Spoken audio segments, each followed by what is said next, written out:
राधे राधे दोस्तों मेरे YouTube channel पर आपका हार्दिक स्वागत है। दोस्तों, कार्तिक का महीना आ रहा है। कार्तिक महीना भगवान विष्णु को बहुत प्रिय है। भगवान विष्णु जैसे भगवान विष्णु को कार्तिक का महीना पसंद है, वैसे भोलेनाथ को सावन का महीना पसंद है। जैसे सावन के महीने में शंकर जी के व्रत चालू किए जाते हैं, उसी तरह कार्तिक महीने में विष्णु भगवान के जो लोग व्रत रखना चाहते हैं वो कार्तिक महीने से चालू कर सकते हैं। तो आज हम आपको कार्तिक महीना एकादशी की कथा सुनाएंगे। कार्तिक महीना की एकादशी बहुत बड़ी मानी जाती हैं और पहली और दूसरी दोनों बहुत बड़ी होती हैं। तो जो कार्तिक मास की जो शुक्ल पक्ष की एकादशी होती है उसमें तुलसी विवाह का भी आयोजन होता है। तो जो लोग एक एकादशी रहते हैं उसका फल कम मिलता है और दोनों एकादशियां रहनी चाहिए, कृष्ण पक्ष की और शुक्ल पक्ष की। जो लोग शुक्ल पक्ष की बड़ी एकादशी रहते हैं उसको कृष्ण पक्ष की भी एकादशी रहनी चाहिए। चलिए हम आज आपको रमा एकादशी की कथा सुनाते हैं। जिस दिन रमा एकादशी हो उस दिन आप सुबह उठकर नित्य कर्म करके गंगा जी का स्नान करिए। गंगा जी स्नान नहीं करने जा पाते हैं तो आप गंगा जल का अपने नहाने की बाल्टी में डाल लें और नहाइए और विष्णु जी की पूरी विधि विधान से पूजा कीजिए, फरहर का भोग लगाइए। चलिए रमा एकादशी की कथा। अर्जुन ने आनंदित होते हुए कहा, हे भगवान, आप मुझे कार्तिक मास की कृष्ण पक्ष की एकादशियों की कथा सुनाइए। इस एकादशी का नाम क्या है तथा इसमें किस देवता की पूजा की जाती है? इस एकादशी का व्रत करने से क्या फल मिलता है? कृपा करके ये सविस्तार पूर्वक कहिए। श्री कृष्ण बोले, हे कुंती पुत्र, कार्तिक मास के कृष्ण पक्ष की एकादशी का नाम रमा है। इसके व्रत के समस्त पाप नष्ट हो जाते हैं। इसकी कथा इस प्रकार है। प्राचीन काल में मुचकुंद नाम का एक राजा राज्य करता था। इंद्र, वरुण, कुबेर, विभीषण आदि उसके मित्र थे। वह बड़ा सत्यवादी और विष्णु भक्त था। उसका राज बिल्कुल निष्कंटक था। उसकी चंद्रभागा नाम की एक कन्या थी जिसका विवाह उसने राजा चंद्रसेन के पुत्र शोभन से कर दिया। वह राजा एकादशी का व्रत बड़े ही नियम से करता था। उसके राज्य में सभी कठोरता से इस नियम का पालन करते थे। एक बार की बात है कि शोभन अपनी ससुराल आया हुआ था। वह कार्तिक का महीना था। इसी माह में महापुण्यदायिनी रमा एकादशी आ गई। इस दिन सभी व्रत रखते थे। चंद्रभागा ने सोचा कि मेरे पति तो बड़े कमजोर है कि वे एकादशी का व्रत कैसे करेंगे, जबकि पिता के यहाँ तो सभी को व्रत करने की आज्ञा है। मेरा पति राजाज्ञा मानेगा तो बहुत कष्ट पाएगा। चंद्रभागा को जिस बात का डर था वही हुआ। राजा ने आज्ञा जारी की कि इस समय उसका दामाद राज में पधारा हुआ है, अतः सारी प्रजा विधि पूर्वक एकादशी का व्रत करे। जब दसवीं आए तब राज में ढिंडोरा पीटा और उसे सुनकर शोभन अपनी पत्नी के पास गया और बोले, हे प्रिय, तुम मुझे कुछ उपाय बतलाओ, क्योंकि मैं व्रत नहीं कर सकता। यदि मैं व्रत करूंगा तो अवश्य मर जाऊंगा।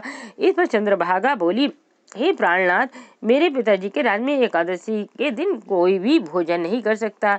यहाँ तक कि हाथी, घोड़ा, ऊंट, पशु आदि भी तृण, अन्न, जल आदि ग्रहण नहीं करते। फिर भला मनुष्य कैसे भोजन कर सकते हैं? यदि आप व्रत नहीं कर सकते हैं तो किसी दूसरे स्थान पर चले जाइए, क्योंकि यदि आप यहाँ रहेंगे तो आपको व्रत तो अवश्य करना पड़ेगा। उस पर शोभन ने कहा, हे प्रिय, तुम्हारी राय उचित है, किंतु मैं व्रत करने के डर से किसी दूसरे स्थान पर नहीं जाऊंगा। अब मैं व्रत अवश्य करूंगा, परिणाम चाहे कुछ भी क्यों न हो। भाग में लिखे का भला कौन मिटा सकता है? उसने एकादशी का व्रत किया और भूख और प्यास से अत्यंत व्याकुल होने लगा। सूर्य नारायण भी अस्त हो गए और जागरण के लिए रात्रि हुई। वह रात्रि शोभन को दुख देने वाली थी। दूसरे दिन सूर्योदय होने से पहले ही भूख प्यास के कारण शोभन के प्राण पखेरु उड़ गए। राजा ने उसके मृत शरीर को जल प्रवाह करा दिया और अपनी पुत्री को आज्ञा दी कि वह सती न हो और भगवान विष्णु की कृपा पर भरोसा रखे। चंद्रभागा अपने पिता की आज्ञा अनुसार सती न हुई। वह अपने पिता के घर रहकर एकादशी के व्रत करने लगी। उधर रमा एकादशी के प्रभाव से शोभन को जल से निकाल लिया गया और भगवान विष्णु की कृपा से मंदराचल पर्वत पर धन धान से युक्त तथा शत्रु रहित देवपुर नाम की एक उत्तम नगर प्राप्त हुआ। उसे वहां का राजा बना दिया गया। उसके महल में रत्न तथा स्वर्ण के स्तंभ लगे हुए थे। राजा शोभन स्वर्ण और मणियों के सिंहासन में सुंदर वस्त्र और आभूषण धारण किए बैठा था। गंधर्व तथा अप्सरा नृत्य कर उसकी स्तुति कर रहे थे। उस समय राजा शोभन दूसरा इंद्र प्रतीत हो रहा था। उस समय मुचुकुंद नगर में रहने वाला सोम शर्मा नामक का एक ब्राह्मण तीर्थयात्रा के लिए निकला हुआ था। घूमते घूमते वह उसके राज में जा पहुंचा। उसको देखा वह ब्राह्मण उसको राजा का जमाई जानकर उसके निकट गया।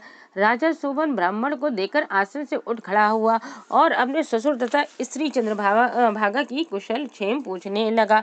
सोम शर्मा बोला, हे राजन, हमारे राजा कुशल से हैं तथा आपकी पत्नी चंद्रभागा भी कुशल है। अब आप अपना वृतांत बतलाइए। आपने तो रमा एकादशी के दिन अन्न जल ग्रहण न करने के कारण प्राण त्याग दिए थे। मुझे बड़ा आश्चर्य है कि ऐसा विचित्र और सुंदर नगर, जिसको ना तो मैंने कभी सुना और न कभी देखा है, आपको किस प्रकार प्राप्त हुआ। शोभन बोला, हे ब्राह्मण देव, ये सब कार्तिक मास की कैसे बच की रमा एकादशी के व्रत का फल है।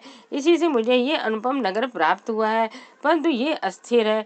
इस पर ब्राह्मण बोला, हे राजन, ये अस्थिर क्यों है और इससे किस प्रकार हो सकता है, सो आप मुझे समझाइए। यदि इसके स्थिर करने के लिए मैं कुछ कर सका तो वह उपाय मैं अवश्य करूंगा। शोभन बोला, हे देव, मैंने ये व्रत विवश होकर तथा श्रद्धा रहित किया था। उसके प्रभाव से मुझे अस्थिर नगर प्राप्त हुआ, किंतु यदि तुम इस वृत्तांत को राजा मुचुकुंद की पुत्री चंद्रभागा से कहोगे तो वह इसको स्थिर बना सकती है। ब्राह्मण अपनी नगर को लौटा और उसने चंद्रभागा से समस्त वृतांत कहा। इस पर राजकन्या चंद्रभागा बोली, हे ब्राह्मण देव, आप क्या ये सब दृश्य प्रत्यक्ष देखकर आए हैं या अपना स्वप्न कह रहे हैं। ब्राह्मण बोला, हे पुत्री, मैंने तेरे पति शोभन तथा उसके नगर का प्रत्यक्ष देखा है, परंतु वह नगर उधर अर्थात अस्थिर है। तू कोई ऐसा उपाय कर जिससे कि ये स्थिर हो जाए। चंद्रभागा बोली, हे महाराज, आप मुझे उस नगर में ले चलिए। मैं अपने पति को देखना चाहती हूँ। मैं अपने व्रत के प्रभाव से उस नगर को स्थिर बना लूंगी। चंद्रभागा के वचनों को सुनकर वह ब्राह्मण उसे मंदराचल पर्वत के पास वामदेव के आश्रम को ले गया। वामदेव ने उसकी कथा को सुनकर चंद्रभागा का मंत्रों से अभिषेक किया। चंद्रभागा मंत्रों तथा व्रत के प्रभाव से दिव्य देह धारण करके पति के पास चली गई। शोभन ने अपनी स्त्री चंद्रभागा को देखकर उसे प्रसन्नता पूर्वक आसन पर अपने पास बैठा लिया। चंद्रभागा बोली, हे प्राणनाथ, अब आप मेरे पुण्य को सुनिए। जब मैं अपने पिता के गृह में 8 वर्ष की थी, तभी से मैं सविधि एकादशी का व्रत करने लगी हूँ। उन्हीं व्रतों के प्रभाव से आपका ये नगर स्थिर हो जाएगा और समस्त कर्मों से युक्त होकर प्रलय के अंत तक स्थिर रहेगा। चंद्रभागा दिव्य स्वरूप धारण करके तथा दिव्य वस्त्रालंकारों से सजकर अपने पति के साथ आनंद पूर्वक रहने लगी।